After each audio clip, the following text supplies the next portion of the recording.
All right. So I was asked to give an overview. I don't know who's all in the room. I know some of you know this topic very, very well, and some of you may have seen the talk last year. So this is a slightly shorter version of what I talked about last year, but hopefully for anyone who's unfamiliar or who has willfully ignored past presentations, you can catch up right here. So I'm the co-chair of the ABI working group. Quincy changed jobs, so he's less co-chairing than he was in the beginning. But in the beginning, we did a lot of this together, and of course, the working group has been very active over Slack and has contributed a lot. So I'm presenting on behalf of everybody who contributed, many of whom will be listed later.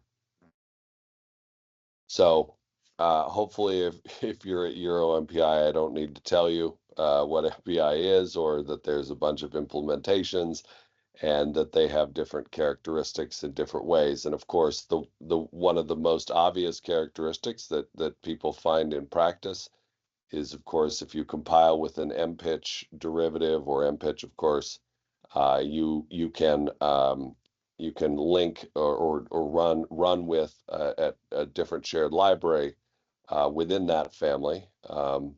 And you can also, in theory, but not necessarily guaranteed, do the same with OpenMPI, but you can certainly not do that between MPitch and OpenMPI, or of course their derivatives. So this is the basis of the ABI problem. So even though MPI is a standard API and you can recompile your code against any implementation that is standard compliant to get the same behavior, you cannot do such a thing with the shared object at link time because of course we do not have a standard ABI. So of course we do know that there's the MPitch ABI initiative, which of course is the reason that the interoperability of category 1 works in practice. It works really quite well. I used to do it all the time. It's quite lovely to be able to hot swap between Intel MPI as a product and an MPitch development version built with all the debug options, for example. And OpenMPI does not make that guarantee, although NVIDIA's and Amazon's and I believe IBM's implementations are derivatives of OpenMPI, and in principle that would work, although I don't do it. So this is the basis of the ABI problem. Users have been asking for this for approximately 20 years. I recall that when OpenMPI was announced, one of the first messages that was posted to the user list was, "So are we going to have a standard ABI?" And the answer was no. And here we are 20 years later, and people would really like us to solve it. So if you don't already know, the difference between the API, the above functions and data types are unspecified, or the function is specified, but the data types are opaque and don't have a binary layout. And so implementations could do one of a few different things. And we know that ints, longs and pointers are the design choices that exist in the world today. Obviously, you could use a double as a handle, but nobody does that because it's just weird. There are other things in the ABI, the SO names, SO versioning, calling conventions. Now, calling conventions are really part of the platform. The thing that we're not doing here, we're not talking about how you call a C function. We're just going to say you call a C function the way that the platform system default compiler does. And the good news is that just works because we all know that if you have GCC on a system and then you have a vendor compiler like NVIDIA or Intel, et cetera, that they take care of interoperability, because obviously if they don't on a Linux system, for example, you can't interoperate standard packages with things compiled with vendor software. So calling conventions is really sort of solved out of band, and we know that our SO names are something that we have sort of standardized around some names, and it's important to have standard SO names in the ABI, so that'll be part of it. So why? So it turns out the requirement or the demand for this feature came out of the language working group. So you'll of course hear more from Lissandro and Valentin about Python and Julia. Rust also wanted this. And so it came from the desire of, well, how do we support all these different languages? And folks like Lissandro wisely said, I don't want the MPI forum to take over the MPI Python bindings. I just want them to give me an ABI so I can package. So I won't I'll spare you the rest of Lissandra's talk, right? The other part of it, the same binary problem with packaging. People in SPAC, I mean, you could talk to Todd Gamble about how much fun it is for them to build, Petsy or all the MPI dependent libraries in an ecosystem where you have more than one MPI. It's just a huge pain. And of course, with apt, we have apt-get install MPI, and it defaults to OpenMPI, and that's great if OpenMPI is what you need. But if you need MPitch, then you have to switch, and then what do you do? So you have all these packages that now have dash MPI or dash MPitch or dash OpenMPI, and it makes everything twice as hard or 2 to the n times as hard, depending on what you're looking at. It'd be great if tools, right? Why should we have to build an MPitch and an OpenMPI version of a tool to be able to do the interception at binary? And of course, the big one that I personally do not care about at all, because I don't know how to use Docker and I don't use containers. But I love these people because they are the champions of having this ABI, and they're the ones who are going to really provide the muscle for getting this done, because the world is changing. We're not doing this nonsense of building, the application on every system every single time from scratch using bespoke shell scripts. We have package managers, fine, but nowadays people ship a lot of HPC apps in containers, and it's just not acceptable to have MPI ABI variation in a containerized world. And there's value to vendors, of course, like Amazon and NVIDIA, which is why Quincy and I started this. Is we'd like to have a container ecosystem that allows anybody to come and use a platform and use the best MPI for a network. The other one, of course, scalable testing, being able to build, Jed Brown wants to build a Petsy binary once and then just test it against all the MPIs rather than having to put the compile in the test loop. And the reason we can do this, so there were probably good reasons for not having an ABI. There were performance consequences for ABIs back in the day when processors were stupid and branches were expensive and 64-bit arithmetic might have been expensive.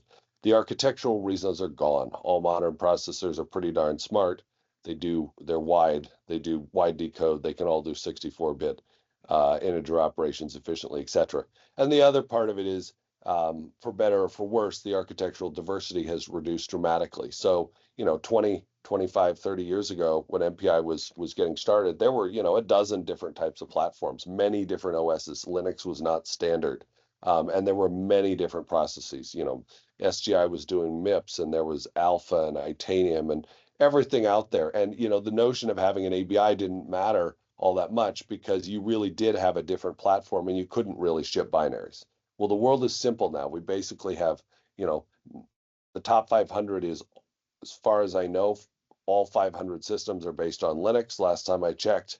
And 99% of them are x86 or ARM, and there's a little bit for power. Someday there might be some RISC-V, but the fact is, the OS is standard, the compiler platform, all these things are pretty standard, and we can get a huge amount of value. So now is the right time to do it. We probably should have done it 5 years ago, maybe 10.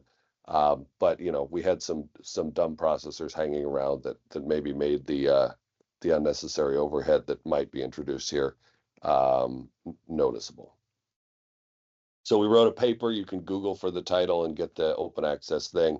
A lot of people participated from a lot of different dimensions. So we had a container perspective, a language perspective, an implementation perspective. Hui Zhao has actually, prototyped this in MPitch, which is fantastic. Eric Schnetter and I have both written a trampoline or an interposition layer that prototypes the idea of doing this outside of implementation. So we have a good idea of what it looks like.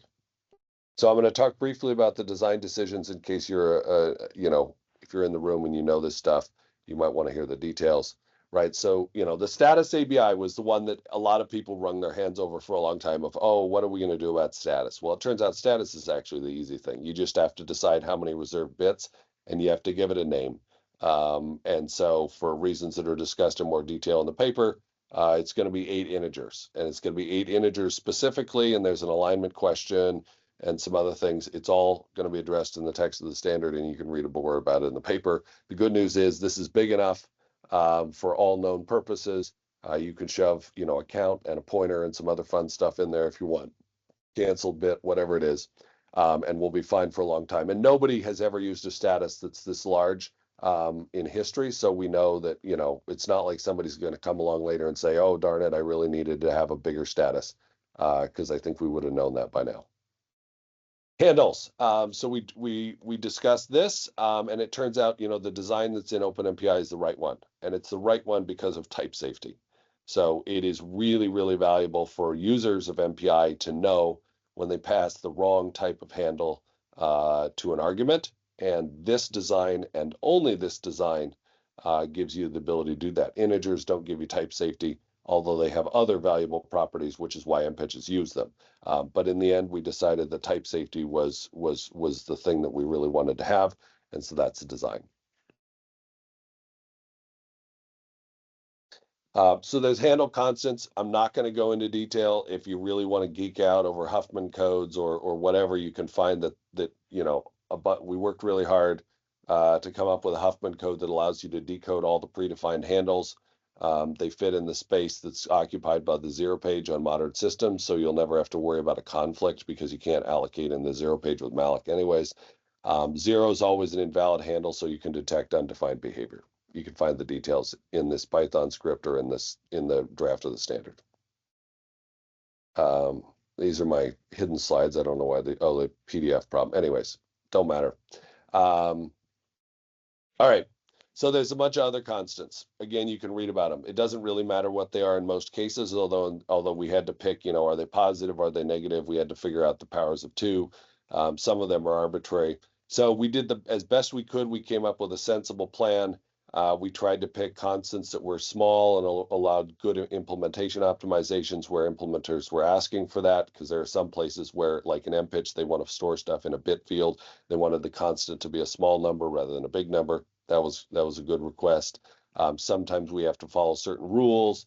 Other times, like with bsend, we just picked a really safe value. Yes, on modern systems with many gigabytes of RAM, you might waste an extra 1 kilobyte at worst.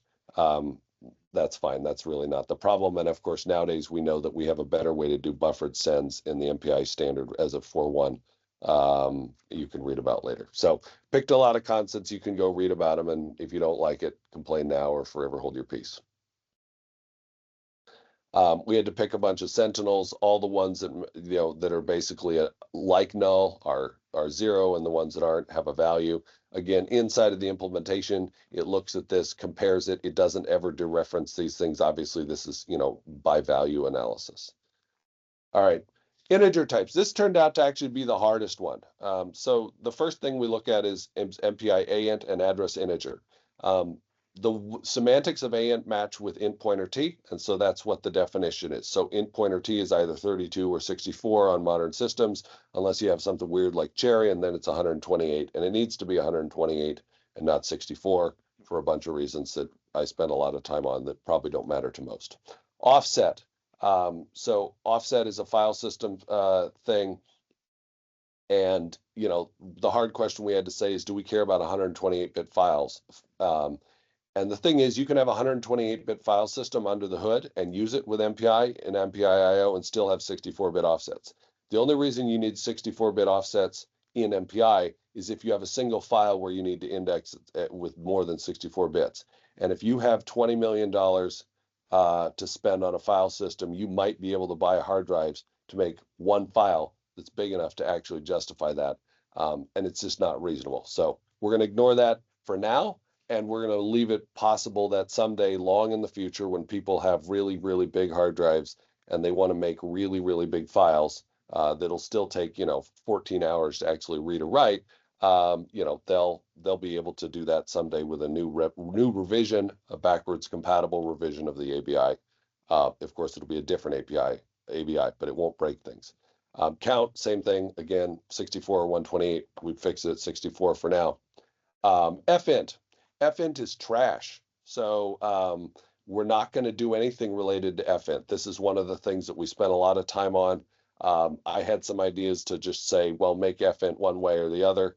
And it turns out that causes some challenges and some limitations. So we're just going to ignore fint. fint is not going to be part of the ABI, and it's Fortran's fault. It's because Fortran allows people to do terrible, terrible things with the size of an integer and change it with compiler flags. And so what we're going to do is we're going to make a better thing. So instead of having F to C and C to F, we're going to make a thing that converts to from a C integer, not an F int. And that'll solve the problems and allow people like me who want to implement Fortran out of band to implement those capabilities using those functions. So it won't be user visible, but we just can't put this junk in the ABI. There's a bunch of other Fortran consequences, which I'm not going to go into in this talk unless people demand it in the Q&A. Packaging, straightforward. We're going to give a ABI suffix so you know what the SO name is and you can DL open it effectively. The header is going to stay the same name for source compatibility, and we're going to version the ABI in a sensible way that everybody understands. So we're going to implement it. There's a native implementation, hopefully someday. The integrated implementation WHI is done, which basically is you take an implementation that has a different ABI, and then you put the two different code paths in the few places that it matters. You add a bunch of macros that go from one to the other, and it turns out we prototype this and the overhead is negligible. You can also do a standalone thing. EuroMPI is the original gangster, very high quality stuff from CEA that does this. They don't actually implement the standard ABI yet, but they could. Eric, same situation. I've come close to implementing the standard ABI, but all three of these are basically just interposition layers that take one MPI ABI on the front and translate it to an implementation ABI on the back with some DL open and all sorts of fun business in the middle. Eric and I basically came up with the same thing. Eric did it first. I didn't understand it, so I wrote my own, tried to figure out how things worked, and then eventually discovered that I made almost all the same choices as Eric. So I think, Eric had it right. So we've got this, we know how this works. So even if all the implementers refuse to implement this, we can still do the standard ABI. Although, as we've seen already, MPitch has already done the prototype and OpenMPI has at least started working on it, although it'll take them a little while longer to do it. So I think we'll get this stuff when we need it. So this is overhead. This is from the paper. So this is just to say two different backends, OFI or UCX. So you see here, there is a small amount of overhead if you do it in Mukataba, which I wrote and therefore can say is the worst possible way to do this, but it works. So what I could say is this is a lower bound. So the overhead is, very, very tolerable.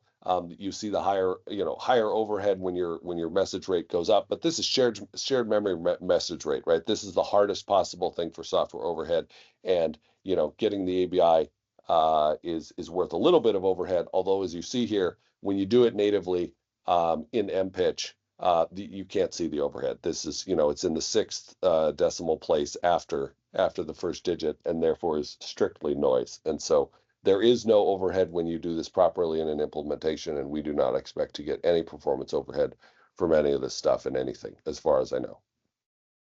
So when probably mid 2025, I'd hoped it was done already, but standardization is fun. You can get this already from one of the previously mentioned prototypes or interpositions layers. And of course, once it's done somewhere upstream, then it'll take a while to percolate out into the ecosystem. So Fortran's going to take a while. Fortran's not a blocker. We're going to get the C stuff done. We decided that yesterday. We're going to get C done unconditionally. And if nothing else, once we get C done, I can play around with the Fortran stuff more, and we'll really have a lot more confidence in cleaning up the last few bits of Fortran. We won't get a Fortran ABI, of course, but we'll get something that allows a better implementation of Fortran using the ABI. Launchers never have been part of the ABI, but that's not a problem. You can read more in the paper and everything else. So I'll save the rest of the questions for Q&A time.